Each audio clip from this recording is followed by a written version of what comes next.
IRGC के commander ने जो धमकी दी है वो इस बार और बड़ी है।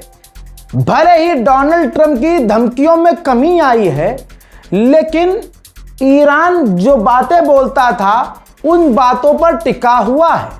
IRGC के कमांडर साहब ने कह दिया है कि अगर अमेरिका ने, क्योंकि ईरान को इस बात का एहसास है कि अमेरिका फिलहाल अगर हमला नहीं कर रहा है तो वो कुछ बड़ी प्लानिंग कर रहा है, तो IRGC ने धमकी दी है कि अगर अमेरिका ने हम पर हमला किया तो पूरी दुनिया जो जुड़ी हुई है अमेरिका से, बहुत बड़ी धमकी है और धमकी बड़े अलग अंदाज में है, मैं उसको ब्रेक डाउन करके आपको समझा रहा हूं कि पूरी दुनिया जो अमेरिका से जुड़ी हुई है, चाहे वो बिजली दे रही हो, चाहे इंटरनेट के तार वहां गए हों, या फिर पानी की जो सप्लाई होती है पाइपलाइन के जरिए, हम उन तमाम इंफ्रास्ट्रक्चर पर हमला करेंगे, ग्लोबल इंफ्रास्ट्रक्चर पर हमला करेंगे जो सीधा कनेक्टेड है अमेरिका से।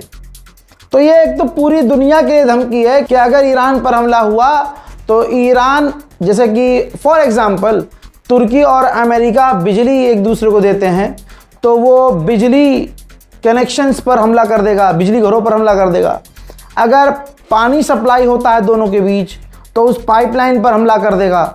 ऐसी तमाम चीज़ें हैं, जैसे इंटरनेट की वायर जो पानी में होती है, एक देश से दूसरे देश से कनेक्टेड होती हैं, तो ईरान ने ओपनली कह दिया है कि हम उनको निशाना बनाएंगे। वहीं पाकिस्तान के इंटीरियर मिनिस्टर को आप देख सकते हैं, वो ईरान पहुंचे हैं। ईरान के राष्ट्रपति पेजेश्कियान से उन्होंने मुलाकात की है। ईरान के तमाम हाई लेवल के ऑफिशियल से उन्होंने मुलाकात की है। ईरान और सारी दुनिया अमेरिका पर भरोसा इसलिए भी नहीं कर रही है क्योंकि सबको पता है कि हथियार उसके पास कम हैं, इसी वजह से इस वक्त जंग रुकी हुई है, वरना अमेरिका ईरान पर हमला करना कभी ना छोड़ता। अब ज़रा इस वीडियो को देख लीजिए। ये ईरान के काफ़ी करीब, ईरान के आइलैंड के काफ़ी करीब अमेरिका का अटैक हेलीकॉप्टर लगातार उड़ रहा है। स्ट्रेट ऑफ हॉर्मूज में तेल रिस रहा है। अब वहाँ पानी के साथ साथ तेल भी पानी में मिल चुका है। ज़रा इस तस्वीर को देख लीजिए, वीडियो देख लीजिए ध्यान से। ये हॉर्मूज में ईरान ने इतने सारे टैंकरों पर पिछले कई महीने से हमले किए, अमेरिका ने भी किए, कि अब स्ट्रेट ऑफ हॉर्मूज में ईरान के तट पर, ईरान के करीब वाले समुद्री इलाके में भाई पानी के साथ तेल आ रहा है। मोहतरम हजरात, ईरान के लारीजानी आपको याद होंगे। लारीजानी, शहीद लारीजानी याद नहीं तो खामनाई तो याद ही होंगे, जिसने अपने घर से निकलने से इनकार कर दिया, अपने लोगों को छोड़कर जाने से इनकार कर दिया, शहादत को कबूल कर लिया, कह दिया मरना हो तो मर जाऊंगा, अपने लोगों को छोड़कर नहीं जाऊंगा। यह शुजाअत, बहादुरी वाला काम था और हंसते हंसते सुकून से उन्होंने कुर्बानी दे दी अपने मुल्क के लिए। अब बताओ, ये बहादुरी थी या गुलाबी सुअर बहादुर है? क्योंकि नाटो की मीटिंग में जब तुर्की पहुंचे थे डोनाल्ड ट्रंप, तो जो कतर ने सबसे दुनिया का महंगा जहाज दिया था डोनाल्ड ट्रंप को, उस जहाज से वो पहुंचे थे।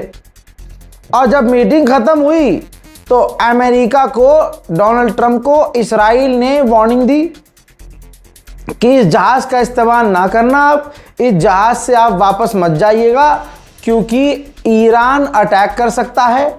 शोल्डर गाइडेड मिसाइल जो होती है वो दाग कर आप पर हमला कर सकता है। जिसके बाद डरपोक की औकात ये थी, जरा ध्यान से देख लीजिए, यही वो उस दिन का वीडियो है कि डोनाल्ड ट्रंप उस जहाज से उतरे, वो बैठ गए थे उड़ान भरने के लिए, उस जहाज से उतरे जो एयरपोर्ट का केटरिंग ट्रक होता है, नॉर्मल एक ट्रक जिसमें केटरिंग का सामान ट्रांसफर किया जाता है, जहाज के पास ये वो केटरिंग ट्रक जाता है। चुपके से डोनाल्ड ट्रंप को उतारा जाता है, उस केटरिंग ट्रक में बिठाया जाता है और फिर चुपके से उन्हें दूसरे जहाज पर ले जाया जाता है। फिर वो वहाँ से उड़ान भरकर अमेरिका पहुँचते हैं।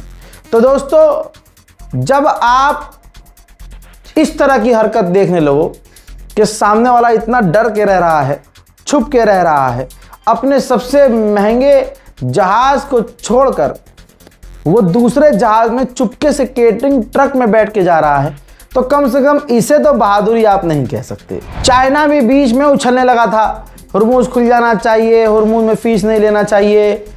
ईरान के कमांडर ने अपने मुल्क में चाइनीज़ टीम से मुलाकात की, गवर्नमेंट ऑफिशियल से, और उनसे दो टूक में बात ख़त्म कर दी कह के कि देखो स्ट्रेट हुर्मुज खुलेगा नहीं चपटो, और किसी भी हालत में नहीं खुलेगा जब तक अमेरिका हमारी बात नहीं मान लेता, तमाम शर्तें नहीं मान लेता। ध्यान रखना चपटो, खुलेगा नहीं स्ट्रेट ऑफ हुर्मुज। बहरहाल ये तो मैं अपनी लैंग्वेज में बोल रहा हूँ, लेकिन ईरान ने कहा यही है कि हम नहीं खोलेंगे। अब सोचिए, जर्मनी कभी ईरान से बात तक नहीं करता था, अब हाल ये है कि जर्मनी आराम से मचल के लचक के बात कर रहा है। ईरान के विदेश मंत्री ने जर्मनी के विदेश मंत्री से फ़ोन पर बात करते हुए कहा है कि लाला, जो भी स्ट्रेट ऑफ हुर्मुज में हो रहा है उसका जिम्मेदार हम नहीं हैं, उसके जिम्मेदार सिर्फ अमेरिका और इसराइल है, जो पूरे इलाके में हुड़दंगी मची हुई है। उधर ईरान के अंदर सरकार के समर्थन में, गवर्नमेंट के समर्थन में ज़बरदस्त प्रदर्शन हो रहा है। अमेरिका और इसराइल के सीनों पर यह तस्वीरें देख के सांप लौट रहा है।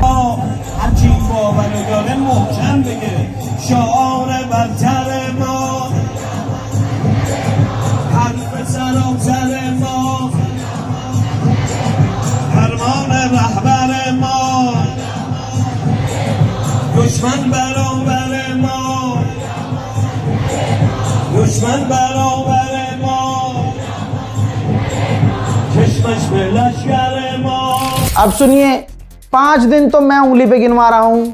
पहले दिन बोल दिया था मैंने कि अमेरिका सिर्फ अभी लल्लो चला रहा है, कुछ दिन शांत रहने के बाद फिर से धमकी पे आ जाएगा, क्योंकि तब कहा था कि बस डील होने वाली है, हुर्मुज की डील परसों हो जाएगी, कल हो जाएगी। डोनाल्ड ट्रंप ने कहा था मंडे को होने वाली है, याद है ना आपको? अरे भैया कमेंट कर देना, याद है ना आपको? सुनिए, अब फिर से औकात पर आया अमेरिका।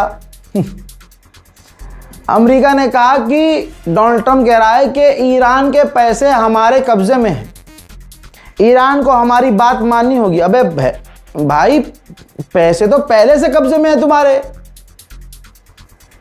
पैसे तो ईरान के तुमने पहले से सालों साल से बंद रखे हैं, जब्त कर रखे हैं, तो ईरान कौन सा झुक गया आज तक? तो देखिए, डोनाल्ड ट्रंप फिर से बड़बोली कर रहा है, कह रहा है कि ईरान को हमारी बात माननी होगी वरना हम ईरान पर बहुत बड़ा हमला करेंगे। अरे भाड़ू, करता क्यों नहीं है? मना कौन कर रहा है? हम करेंगे। करे कब करेगा? कर बौखलाहट में क्या ही करेगा। एक पनामा का जहाज ईरान जा रहा था, अमेरिका ने उस पर हमला किया और उसको सीज कर लिया। उधर डोनाल्ड ट्रंप की इतनी फटी पड़ी है, अमेरिका की लंका लगाने वाला पूरी दुनिया में सिर्फ एक है, ईरान, ईरान, ईरान। कभी गुलाबी सुअर को दूसरे देश में अपने ही जहाज में बैठने से डर लगता है, चुपके से वो एक सड़ी हुई वैनिटी, सड़ी हुई गाड़ी में चुपके से बैठकर एयरपोर्ट की गाड़ी से दूसरे जहाज में ट्रांसफर होता है, फिर वहां से उड़ान भरते हुए अपने चूतड़ बजाते हुए ईरान से अमेरिका पहुंचता है। यहां तक कि अमेरिका में जहां गोल्फ खेलता है, अमेरिका में जहां वो गोल्फ, तस्वीर देखो यार, जहां वो गोल्फ खेलता है वहां अमेरिका ने सिक्योरिटी के लिए ट्रंप की भाई एयर डिफेंस सिस्टम तैनात कर दिया है। एयर डिफेंस सिस्टम, ये बहादुर है कद्दू। अभी तो गुलाबी सुअर मान नहीं रहा था ना। अबे भैया, नाम है रजा गराफी और नाम ही है काफी। हम जो बोल रहे हैं वही हुआ है, जो बोलेंगे वही हो रहा है और वही होगा। अभी 5-6 दिन पहले मैंने क्या कहा था? अमेरिका के हथियार खत्म हो चुके हैं, अमेरिका की लॉन्ग रेंज की मिसाइलें खत्म हो चुकी हैं, अमेरिका के एयर डिफेंस सिस्टम के इंटरसेप्टर्स खत्म हो चुके हैं। ये रिपोर्ट CNN ने भी दी, बरतानिया के अखबार ने भी दी, न्यूयॉर्क टाइम्स ने भी दी। अमेरिका का गुलाबी सुअर अपने बॉल नोचता है। क्या ऐसे कैसे सच, ये कैसे बाहर निकल गया? उसने, डोनाल्ड ट्रंप ने इन्वेस्टिगेशन 2 बार लॉन्च करवा दी। ये अंदर की खबरें बाहर कैसे जा रही हैं? अब सुनिए आगे हजरात मोहतरम। जो अमेरिका, जो गुलाबी सूअर कल तक कह रहा था कि हमारे हथियार खत्म नहीं हुए, ये देखिए अब वो अपनी अमेरिकी मीडिया पर आकर कहता है कि हमारे हथियार इसलिए खत्म हुए, हमारे हथियार इसलिए कम हुए क्योंकि जो बाइडेन ने 300 बिलियन के हथियार यूक्रेन को फ्री में दे दिए थे। लो भाड़ू हर चीज में, जैसे मोदी सरकार कहती है ना नेहरू जिम्मेदार है, वो कहता है अपने फेल्यूर पर बराक ओबामा जिम्मेदार है, जो बाइडेन जिम्मेदार है, अलाना जिम्मेदार है, फलाना जिम्मेदार है। ये भाड़ू जिम्मेदार किसी का नहीं है, ये गुलाबी सुअर ये नहीं है कि जिम्मेदार, ये हकीकत है। लेकिन कमाल है, थूक कर चाट लिया। यही आदमी 4 दिन पहले कह रहा था कि हमारे हथियार खत्म नहीं हो, हमारा बहुत हथियार है। आज कह रहा है कि हमारे हथियार खत्म इसलिए हुए हैं, बला बला बला बला हैं। लाइक कीजिए, शेयर कीजिए इस रिपोर्ट को, शेयर अभी सुनाऊंगा, इस रिपोर्ट को शेयर भी कीजिएगा। ईरानियन ऑफिशियल ने बड़ा खुलासा किया। उन्होंने फरमाया एक पॉडकास्ट में कि डोनाल्ड ट्रंप से कोई डील नहीं कर सकता, डोनाल्ड ट्रंप से कोई डील नहीं कर सकता। आगे फरमाते हैं, उन्होंने कहा कि ना वो हमसे डील के लिए बात कर रहे हैं, ना हम उनसे डील के लिए बात कर रहे हैं। हम तो बस इंतज़ार कर रहे हैं डोनाल्ड ट्रंप के ख़त्म होने का, उनका कार्यकाल ख़त्म होने का। इस्राएली ऑफिशियल्स ने फिर गाया है कि अगर डोनाल्ड ट्रंप राष्ट्रपति हो, ना हो कोई और अमेरिका का राष्ट्रपति हो, ईरान का कोई भी गवर्नमेंट हो, ईरान की कोई भी सरकार हो, हम किसी भी हालत में अलाउ नहीं करेंगे कि ईरान के पास परमाणु हो, और हम ऐसी स्थिति में अकेले ही ईरान पर हमला करने का दम रखते हैं। उधर पाकिस्तान के डिफेंस मिनिस्टर ने बयान दिया है, अमेरिका और ईरान के बीच एक अहम डील होने वाली है। उस डील के वो दोनों करीब हैं, जिस डील के बाद स्ट्रेट ऑफ हॉर्मूज खुल जाएगा। मोहतरम हजरात, ये कतर के स्पोक पर्सन हैं, जी हाँ, जिन्होंने मीडिया में आकर कहा है कि ईरान और अमेरिका इनडायरेक्ट बात कर रहे हैं, दोनों के बीच एग्रीमेंट करीब है, स्ट्रेट ऑफ हॉर्मूज खुल सकता है। आगे उन्होंने मक्का जो डिफेंस एग्रीमेंट है उसकी तारीफ की है, कहा कि ये सिक्योरिटी के लिए, डिफेंस के लिए है, इससे इलाके में शांति आएगी। ईरान की इंटरनल सिक्योरिटी इतनी कमज़ोर है कि आप इसको समझ नहीं सकते। ईरान में सिक्योरिटी इंटरनल नाम की कोई चीज़ है ही नहीं, कोई क्या कर जाए किसी को कुछ नहीं पता। खुद मोसाद के पूर्व डायरेक्टर ने कहा है कि ईरान के अंडरग्राउंड न्यूक्लियर फैसिलिटी में मोसाद के एजेंट्स जा चुके हैं।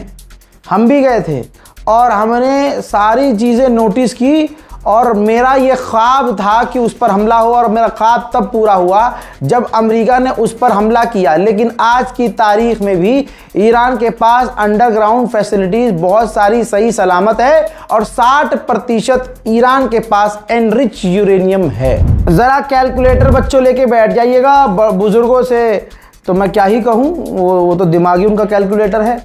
ज़रा तवज्जो दीजिए इस अमेरिका की ही रिपोर्ट पर, फिर से कह रहा हूँ अमेरिका की ही रिपोर्ट पर, फिर से कह रहा हूँ अमेरिका की ही रिपोर्ट पर। ये किसी आंडू पांडू, ये किसी अरे गहरे की रिपोर्ट नहीं है। अमेरिका ने कहा है कि पिछले महीने हमने ईरान के खिलाफ पैट्रियट एयर डिफेंस सिस्टम सबसे ज़्यादा इस्तेमाल किया। हमारे पैट्रियट एयर डिफेंस सिस्टम की एक मिसाइल $4 मिलियन है, $4 मिलियन की एक मिसाइल। अमेरिका ने एक दिन में, हर एक दिन में 50 ऐसी मिसाइलों का इस्तेमाल किया है। एक मिसाइल $4 मिलियन, दिन की 50 मिसाइल ईरान के हमलों को रोकने के लिए। तो एक मिसाइल $4 मिलियन, एक दिन की 50 मिसाइल फायर कर रहा था। अमेरिका ने कहा कि ईरान ने बड़ी अजीब टेक्निक अपनाई। ईरान ने ऐसी मिसाइलों का इस्तेमाल किया जो टारगेट एंड मूवमेंट पर बदल देती हैं, चेंज कर देती हैं। यानी मिसाइल आ रही है, आते आते वहाँ जाके गिर गई। ठीक, इस वजह से उनको रोकने के लिए अमेरिका कह रहा है कि हमने 4 मिसाइलों की जगह 50 मिसाइल, 10 मिसाइल, 20 मिसाइल इंटरसेप्टर इस्तेमाल किए। ईरान की सस्ती मिसाइलों ने हमारी महंगी मिसाइलों का ज़्यादा इस्तेमाल करवाया। ईरान की मिसाइलों को रोकने के लिए, क्योंकि वो रास्ता बदल देती थी एंड मूवमेंट पर, तो हमें कई मिसाइलें दागनी पड़ती थी, जिसकी वजह से हमारी मिसाइलें आज कम हो चुकी हैं। ये कौन कह रहा है? पूरी रिपोर्ट किसकी है? अमेरिका की है। गुलाबी सुअर कहाँ गया? ओ, स्क्रिप्ट लिख रहा है अगली धमकी की। IRGC ने कंफर्म किया है, ये जनाब IRGC के टॉप कमांडरों में आते हैं। इन्होंने कहा है कि हमने बैलिस्टिक मिसाइल तेजी से बनाना शुरू कर दिया है, बहुत तेजी से। इतनी मिसाइलें हमने बना ली है जितनी वो फायर नहीं कर सकते, उससे ज़्यादा हम फायर कर सकते हैं। हमने अपनी ड्रोन प्रोडक्शन को भी इतना बढ़ा लिया है और हमारे पास इतने हथियार हो गए हैं कि हम आगे कई साल के लिए जंग के लिए तैयार हैं। लीजिए, अब अमेरिकी ऑफिशियल्स ने मान लिया है कि ईरान ने हमारे फाइटर जेट को अच्छे से निचोड़ा है। हजरत मोहतरम, जब ये शुरू में खबरें आ रही थी और जब मैं खबर दे रहा था, तो भारत के खुद के जो मुसलमान लोग हैं अपने ही, वो यकीन नहीं कर रहे थे, क्योंकि उनको अगर सऊदी अरब एक चूटी मार दे तो एक टांग पर मुसलमान नाच लेगा। कुछ ऐसे मुसलमान हैं, यार क्या कर दिया, चूटी छोड़ो, एक मक्खी नहीं मार सकता बिन सलमान। ठीक उधर ईरान ने जब अमेरिका की सारी वो हैकड़ी निकाली, उसके जहाज गिराकर, फाइटर जेट पर हमला करके, F-35 तक को हिट करके, तो यहाँ के कुछ मुसलमान वो कौन से वाले हैं मुझे बताने की ज़रूरत नहीं है, लेकिन आज अमेरिका कबूल कर रहा है। इस रिपोर्ट के अंदर बताया गया है अमेरिका के ही द्वारा कि पहले हमारे फाइटर जेट पर ईरानियों ने ड्रोन दागे, और जब ड्रोन उन्होंने दागे, उनको हमारी लोकेशन पता चली, तो उन्होंने कंधे पर रख कर जो मिसाइल दागी जाती है वो मिसाइलें दागी। हमारे पायलट के पास सिर्फ आधा सेकंड का टाइम था। मेरे यारों, मेरे दोस्तों, मेरे बुजुर्गों, आधा सेकंड कितना होता है? मैं कहना कुछ और चाह रहा हूं, एक और चीज समझिए। ईरान के पास ऐसे कंधे पर रख के चलाने वाली मिसाइलें हैं कि अगर उनको चला दिया तो अमेरिका के टॉप के जहाज को वो आधे सेकंड में हिट कर सकते हैं। भाई क्या स्पीड होगी, आवाज से कितना गुना उसकी बिजली की तरह चलने वाले उसके पास हथियार है। तो अमेरिका ने कबूल किया है कि हमारे फाइटर जेट ईरान ने इस तरह से गिराए हैं। ईरान के विदेश मंत्री ने कुर्दिश टॉप लीडरों से फोन पर बात की है। यह है तरीका ईरान का, बल्कि बढ़िया तरीका है कि पहले मारो, इतना मारो, इतना मारो, इतना मारो। अमेरिका के नाम पे चल रहा था तू, अमेरिका और इसराइल का साथ दे रहा था, मारो। और जब मार मार कर इनकी हैकड़ी निकल जाए, फिर उनसे बात करो, हाँ बेटा अब क्या करेगा, अब क्या करना बता, अब सुन, अब तुझे हमारे हिसाब से रहना पड़ेगा, हमारी बात माननी होगी, अमेरिका और इजराइल की गुलामी छोड़नी होगी। उम्मीद है कि कुर्द जो है वो भी लाइन पर आ जाएं। हजरत मोहतरम, वहीं बिन सलमान ने सऊदी अरब का जो आवारा है, आवारा क्योंकि भाई उससे पहले जो वहाँ के रहबर रहे हैं, इससे पहले जो वहाँ के नेता रहे हैं, इससे पहले वहाँ के जो शेख रहे हैं, उन्होंने तो सऊदी अरब की तरह चलाया है, ये यूरोप की तरह चला रहा है आवारा। तो मैं मोहम्मद तो नहीं बोलूँगा, बिन सलमान आवारा ने यूक्रेन के राष्ट्रपति ज़ेलेंस्की से फ़ोन पर बात की है ड्रोन को लेकर। जाहिर है अब सऊदी अरब ड्रोन खरीदने की ताक में होगा कि भैया हम, लेकिन ईरान पहले ही कह चुका है, साम दाम दन भेद ताकत वाकत पैसा रुपया सब लगा लो और सब है तुम्हारे पास, लेकिन बस अमेरिका का हाल देख लो। इराक के अंदर कुर्द का कोमाला पार्टी ऑफिस है, पार्टी है कुर्दों की, कोमाला पार्टी एक है, ठीक है, कमल पार्टी नहीं, कमल पार्टी तो हमारे यहाँ, वहाँ है कोमाला पार्टी कुर्द की। तो उस कोमाला पार्टी के हेडक्वार्टर पर ईरान ने हमला किया है। मोहतरम हज़रात, अरब के तमाम देश कबूल कर चुके हैं, मान चुके हैं कि स्ट्रेट ऑफ हॉर्मुज़ ईरान के कंट्रोल में है, लेकिन बेगैरत ईरान से बात करके अपना नाक थोड़ी ना कटवाएंगे ना, तो ये गैरत की बात, उनके ईगो हर्ट हो रहा है। तो अब वो स्ट्रेट ऑफ हॉर्मुज़ छोड़कर पाइपलाइन के जरिए दूसरा ऑप्शन तलाश कर रहे हैं ताकि हमें हुर्मुज़ की ज़रूरत ना पड़े। बताइए आप कमेंट करके, इस पूरी रिपोर्ट में मज़ा आ रहा है कि नहीं आ रहा है, दिल खुश हो रहा है ना? आगे सुनिए, आप अगली खबर और दिल खुश करने वाली है। अमेरिका के ऑफिसर ने कहा है कि मुज्तबा खामनाई डील को लेकर काफ़ी सख्त हैं। सुप्रीम लीडर जनाब मुज्तबा खामनाई डील को, हमसे बातचीत को लेकर काफ़ी सख्त हैं। उन्होंने जो अपनी नई टीम घोषित की है कमांडर्स की, लीडर्स की, यह दिखाता है कि वो एक लंबी जंग के लिए हमसे तैयार हैं। बात तो बिल्कुल सही है। ईरान के विदेश मंत्री फरमाते हैं, कह रहे हैं कि हमने दुनिया की सबसे बड़ी फौज को हरा दिया है। दुनिया हमारी ताकत, हमारी फौज का लोहा मान चुकी है।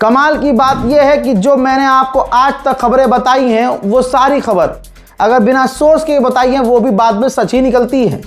देख लीजिए, मैंने कहा था कि अमेरिका ने, जब ये 41 दिन जंग चली थी, कि अमेरिका ने ही ईरान से भीख मांगी है बातचीत करने की इनडायरेक्ट वे में।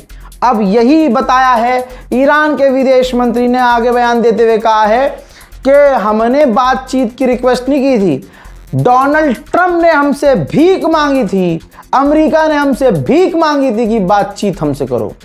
अब आइए मैं आपका और दिन खूबसूरत कर देता हूं। अमेरिका की टास्क फोर्स कमेटी, अमेरिका की होमलैंड सिक्योरिटी, नाम तो सुना होगा ना, हाँ, इंटरनल सिक्योरिटी है ये, समझ लीजिए आप, और बहुत तगड़ी है। ये रहा उनका बयान।